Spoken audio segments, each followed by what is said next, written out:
Assalamualaikum warahmatullahi wabarakatuh. Salam sejahtera bagi kita semua. Berjumpa dengan saya Advokat Hermansyah dari Kantor Hukum Hermansyah and Partners. Terima kasih telah berkunjung ke channel saya, ya, Kantor Hukum Hermansyah and Partners, Advokat Hermansyah. Nah, hari ini kita membahas tentang penadahan, ya, penadahan, di mana pasal penadahan ini sangat penting kita gaji. Walaupun memang penadahan ini bukan hal yang baru, ya. Jadi di dalam KUHP sendiri, Undang-Undang KUHP nomor 1 tahun 46 telah mengakomodir, ya, kejahatan tindak penadahan ini. Nah, namun kenapa ini harus kita kaji lagi? Ternyata memang ini tindak pidana yang saat ini juga dibahas dalam KUHP yang terbaru, ya, KUHP nomor 1 tahun 2003. Nah, ini nanti akan berlaku pada 1 Januari 2025 dan tindak pidana penadahan ini diakomodir dalam undang-undang ini, di mana kalau di dalam undang-undang KUHP yang lama, Wetboek Pansrapres WPS itu ada di pasal 480, 481. Nah, ini di dalam undang-undang yang terbaru, KUHP yang terbaru nomor 1 tahun 2003 membahasnya pada pasal 591, 592. Nah, kita akan mengkaji apakah penadahan tersebut, ya, menurut undang-undang. Nah, penadahan tersebut adalah hasil daripada tindak pidana membeli, menjual, membuat hadiah, atau menjadikan jaminan suatu barang yang barang tersebut adalah hasil daripada tindak pidana. Tindak pidana tersebut apa? Pencurian, penggelapan, penipuan. Nah, jadi itu adalah hasil-hasil dari tindak pidana barang tersebut. Nah, itu yang kita beli atau yang dijadikan jaminan. Nah, itu yang secara hukum tidak diperbolehkan. Nah, kenapa ini harus kita kaji? Karena banyak masyarakat masih menjadi korban daripada tindak pidana penadahan ini, ya. Jadi karena harga yang murah, kemudian masyarakat tergiur karena murah, ya akhirnya jadi masalah, ya. Di akhir ini yang terjadi masalah. Nah, kemudian bagaimana sih 480 ini kita bisa menghindarinya? Ini hal yang sangat penting yang harus dipelajari oleh seluruh masyarakat, ya.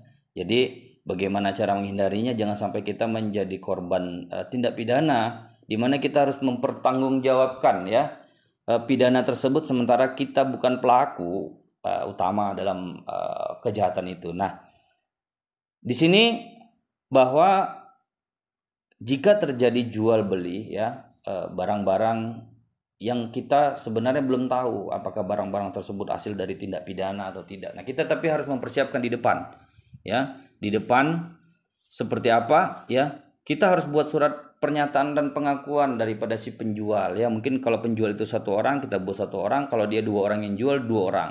Nah, surat pernyataan dan pengakuan ini menerangkan, ya, menerangkan bahwa barang tersebut, barang yang dijualnya atau yang digadaikannya atau yang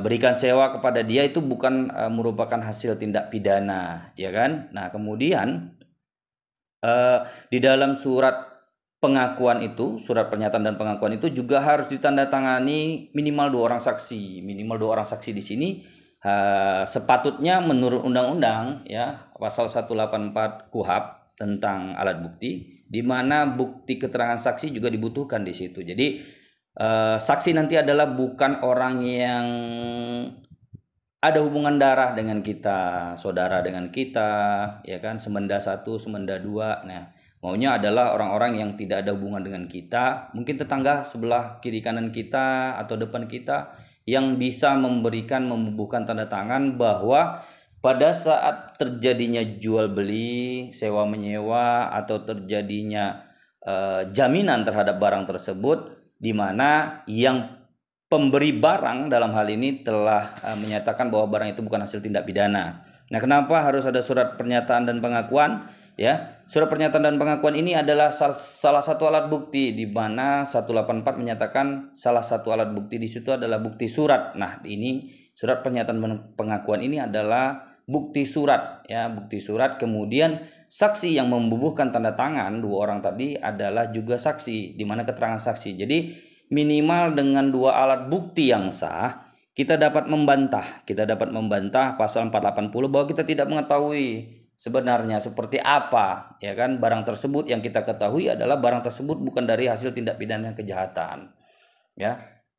Ini harus diantisipasi karena 480 ini tindak pidana yang bukan main-main, ya, di mana 480 ini hukumannya bisa 4 tahun penjara, ya, kemudian diakomodir juga di 591 ya 4 tahun penjara. Nah, di dalam prosesnya, dalam proses hukumnya, ya kan, di sini diberikan kewenangan kepada penyidik di mana pasal 21-nya, ya, KUHP-nya, bahwa dalam prosesnya ini penyidik baik Polri, Kejaksaan dan Pengadilan bisa melakukan penangkapan dan penahanan. Nah, ini yang membuat kita serius. Nah, jadi harus kita persiapkan, ya, harus kita persiapkan di depan, jangan sampai kita menjadi korban. Setelah kita ditangkap, setelah kita ditahan, baru kita mencari alat bukti. Nah, ini alat bukti ini harus ada tampil di depan, ya, untuk menjaga hal-hal yang tidak kita inginkan terjadi, ya.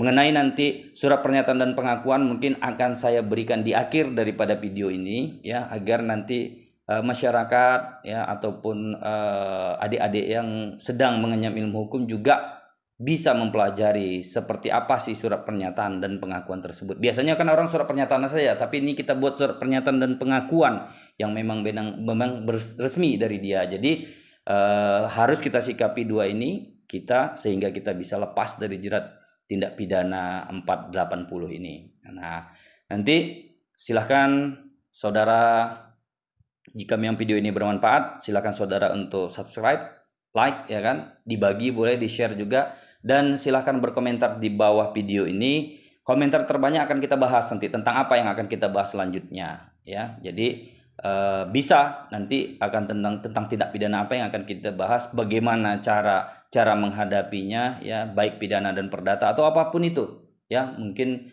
tentang perceraian, tentang harta bersama atau apa saja. Dan nanti kalau mau berkonsultasi juga boleh, nanti akan saya kasih link khusus, ya. Mudah-mudahan ini bisa bermanfaat, ya, bagi kita semua, bagi masyarakat awam khususnya, ya, untuk tidak lagi menjadi korban tindak pidana. Terima kasih, sukses selalu. Assalamualaikum warahmatullahi wabarakatuh.